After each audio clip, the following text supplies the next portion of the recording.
नमस्कार, welcome to career 247। मैं हूं प्रशांत धवन। नाउ रिसेंटली आप लोगों ने एक बात नोट करी होगी, बहुत सारे आर्टिकल्स पब्लिश हुए हैं जहां पर यह लिखा है कि भारत ने टेस्ट किया है स्टार वॉर्स एरा वेपन। यहां पे आप देख पाएंगे इंडिया ने डेवलप कर लिया है Star Wars style laser weapon. Now Star Wars अगर आपने मूवी ना भी देखी हो, लाइफ में कभी ना कभी उसकी कुछ आपने मीम या कुछ ना कुछ उसकी वीडियो कुछ ना कुछ देखा होगा। और आपने एक बात नोट करी होगी, स्टार वॉर्स आइकॉनिक है लेजर वेपन्स के लिए, laser swords, laser guns, laser beams. और रिसेंटली डीआरडीओ ने लंबे समय के बाद, मैं एक्चुअली वेट कर रहा था कि कब इंडिया ऐसे टेस्ट करेगा, इसको दुनिया के सामने प्रेजेंट करेगा कि हमारे पास भी ऐसे वेपन्स आ चुके हैं, मगर रिसेंटली भारत ने एक चाइनीज मेड पाकिस्तानी ड्रोन को शूट डाउन किया एक लेजर वेपन से। ये लेजर वेपन डीआरडीओ ने बनाया है। और बिना टाइम वेस्ट किए सीधा जो ये वीडियो है इसकी, ये हम देखते हैं। कुछ लोग थोड़ा सा कंप्लेन भी कर रहे थे वीडियो को लेकर, which is pretty much understandable. मगर मैं आपको दिखाता हूं यहां पर कि भारत का स्टार वॉर्स वेपन कैसा दिखता है। नाउ ये जो आपके सामने इमेज है, ये है भारत का vehicle mounted laser directed weapon. ये वेपन है। और अब दिखाया जाएगा एक ड्रोन जिसको ये टारगेट करेगा और उस ड्रोन को लेजर से ये डिस्ट्रॉय कर देगा। ये ड्रोन है, यहां पे इसको लॉक इन कर दिया and it will be destroyed with in seconds. This is quite impressive.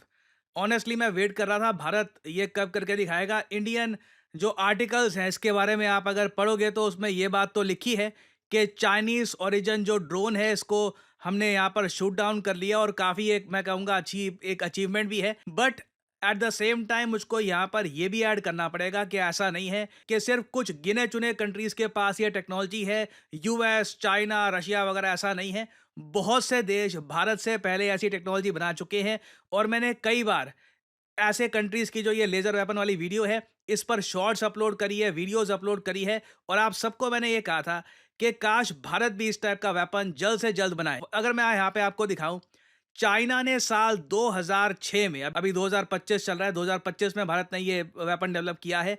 साल 2006 में चाइना ने क्लेम कर दिया था कि इनके पास ये इस टाइप के लेजर वेपन्स है। बाद में इसकी एक वीडियो भी इन लोगों ने यहाँ पर रिलीज करनी स्टार्ट कर दी। जर्मनी ने साल 2023 में अपना लेजर वेपन टेस्ट किया है। इजराइल ने साल 2024 में ये टेस्ट किया है। जापान की ग्राउंड फोर्सेस ने ये 10 kilowatt class high powered ledger electronic warfare combat truck ये लॉन्च किया था 2024 में। रशिया लंबे समय से इसको टेस्ट कर चुका है। साउथ कोरिया ने इसको टेस्ट किया है। यूके तो प्रॉपर वीडियोस इसकी अपलोड करता है दिखाने के लिए कि यूके के पास जो लेजर वेपन है ये कितना स्ट्रांग है। और यूके ने प्राइमरली एक बात दुनिया को ये बताई है कि जो ये लेजर से आप अटैक करते हैं ना, ये काफ़ी किफ़ायती पड़ता है।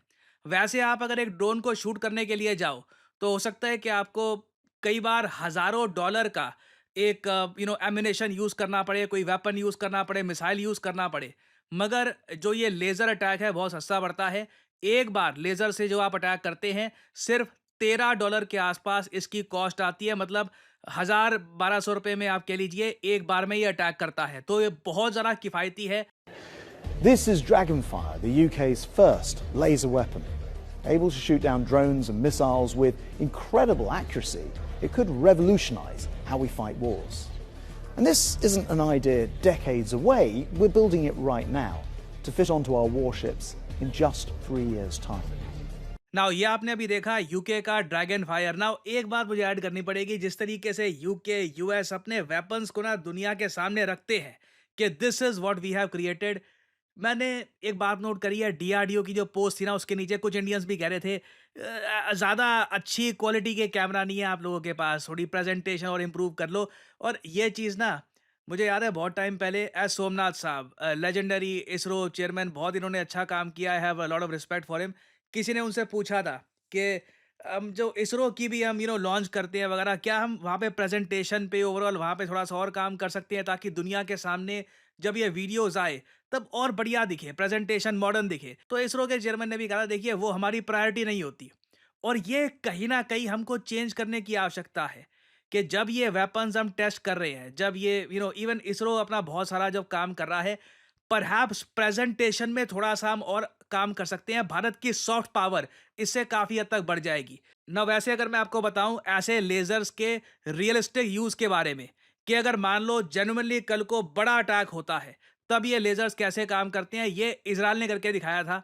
साल 2023 में इजराइल ने बहुत सारे जो मिसाइल्स हैं, इनकमिंग मिसाइल्स, ये शूट डाउन किए थे लेजर से। इधर आप देख पाओगे, ये है इजराइल की आयरन बीम, ये टारगेट्स हैं इजराइल के ऊपर, ये आप देख रहे हो, ये जो लाइन यहाँ पे निकली है ना, ये लेजर से शूट डाउन किया गया है दोनों टारगेट्स को। एंड ये laser weapons, I think this is the future, क्योंकि बहुत ज़्यादा किफ़ायती है। लोग सोचते हैं कि ऐसे वेपन्स महंगे होंगे, नहीं, उल्टा है।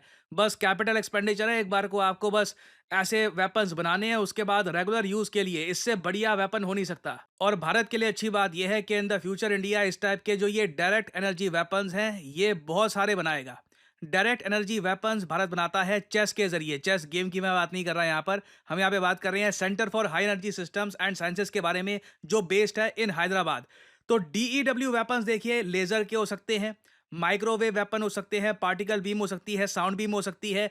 और अगेन यहाँ पे इसको काली वेपन से कंपेयर मत कर लेना, वो अलग टाइप का वेपन है। जो लेजर वेपन है all together they are very different, क्योंकि लिटरली यहाँ पर आप स्पीड ऑफ लाइट से मार रहे हैं, आपके दुश्मन को डॉज करने का मौका नहीं मिलेगा। बस एक प्रॉब्लम यहाँ पे आती है रेंज की। जो ये 30 किलोवाट लेजर वेपन सिस्टम है, इसकी रेंज है सिर्फ 5 किलोमीटर्स। इनसे आप ड्रोन, हेलीकॉप्टर, इवन कुछ हद तक एयरक्राफ्ट, इसको आप अटैक कर सकते हैं। मगर 5 किलोमीटर रेंज के हिसाब से बहुत बहुत ज़्यादा कम है। कंपैरिजन के लिए मैं आपको अगर बताऊं, तो जो आकाश एयर डिफेंस सिस्टम है, जो हमारा आप कह लीजिए medium range air defence system है, इसकी रेंज भी आप अगर देखो तो 25 किलोमीटर है।